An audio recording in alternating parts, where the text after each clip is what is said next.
Top 10 Most Dangerous Amusement Parks of All Time. Although visitors should have a good time and not worry about their safety at theme parks, the reality is that statistically speaking, some parks are riskier than others. This movie will present the top 10 most dangerous amusement parks in the history of the world. Please begin by giving this video a thumbs up and subscribing to our channel on YouTube for additional content. Since the opening of the first amusement park in 1846, there have been billions of people have visited amusement parks over the decades that they have been in operation. It makes no difference where in the world an adrenaline junkie lives. There are always at least a couple of theme parks on their bucket list. The purpose of amusement parks is to provide visitors with a fun and carefree experience. However, this is not always the case. Because the 10 amusement parks watch you next have a history of incidents of danger and have received unfavorable evaluations, any family that is thinking about taking a vacation like this should reconsider traveling to any of the sites. Number 10, Ride Playland, New York. People thrown from rides and foodborne illnesses. A person's stomach can be turned only from going on roller coasters. But health inspections conducted over 3 years indicated that there is a problem with food safety here. The New York Post reports that there is a significant possibility of becoming sick from eating contaminated food.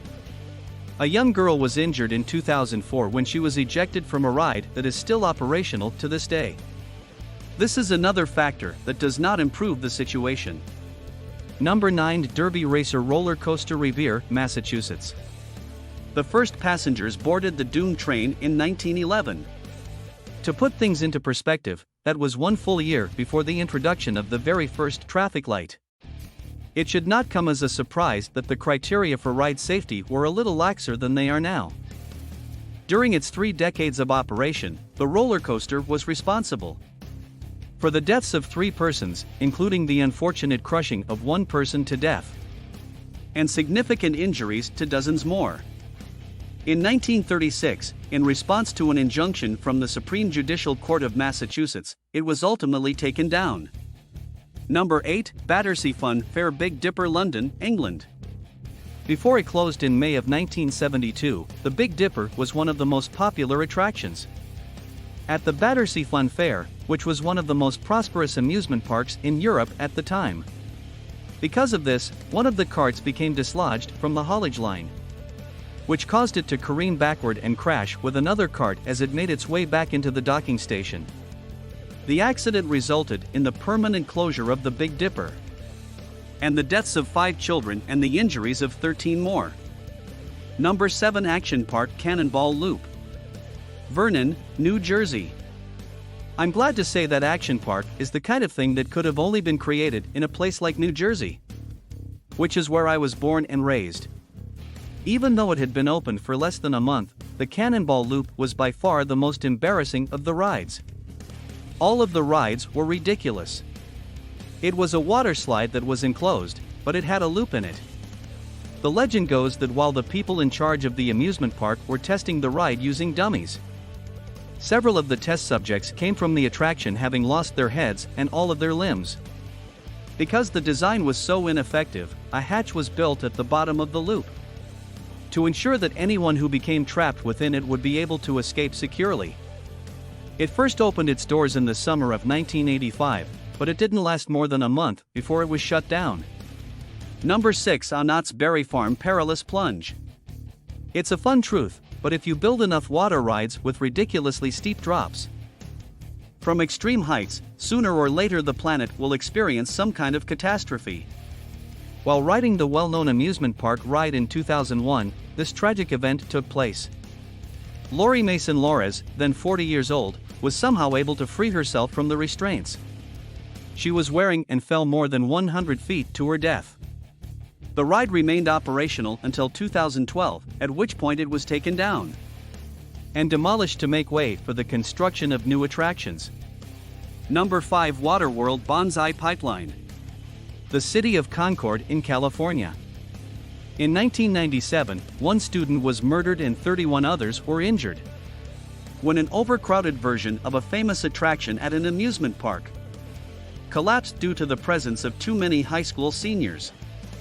The enormous group was able to climb to the top of the slip-and slide despite the efforts of a park guard to limit the number of people waiting in line for the attraction. And this is where the disaster occurred. The subsequent month saw 17 students graduate while seated in wheelchairs. They were awarded their degrees. Number 4, SCAD dives. Multiple locations. The only item on our list that is not located in a specific park is this one right here. It is appropriate to be discussed in this setting because the entire thing is bonkers. SCAD dives, which is an abbreviation that stands for Suspended Catch Air Device, involves taking a person and suspending them at a height of approximately 150 feet in the air, dropping them without any kind of tether, and allowing them to fall into a net that is suspended approximately 50 feet above the ground.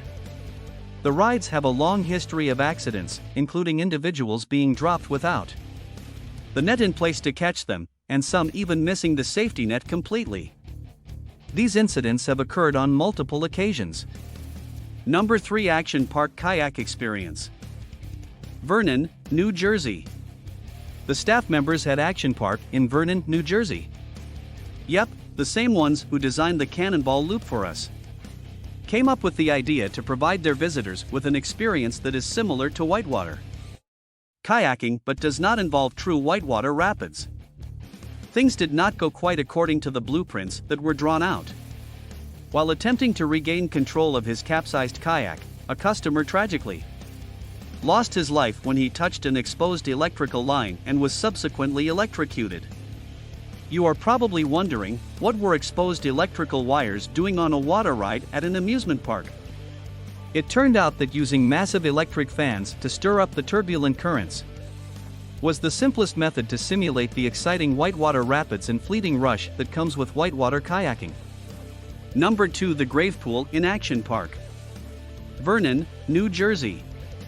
This is the third strike against New Jersey's Action Park, in case you haven't been keeping track of the score at home. The locals referred to the tidal wave pool as the Grave Pool, and there was a solid reason for this. The enormous pool was 100 feet in width by 250 feet in length, reached a maximum depth of 8 feet, and had room for up to 1,000 people at one time. Because it was so dangerous, there was always a minimum of 12 and a maximum of 20 lifeguards on duty at all times. The average lifeguard at a public pool may anticipate making 2 or 3 rescues throughout a weekend.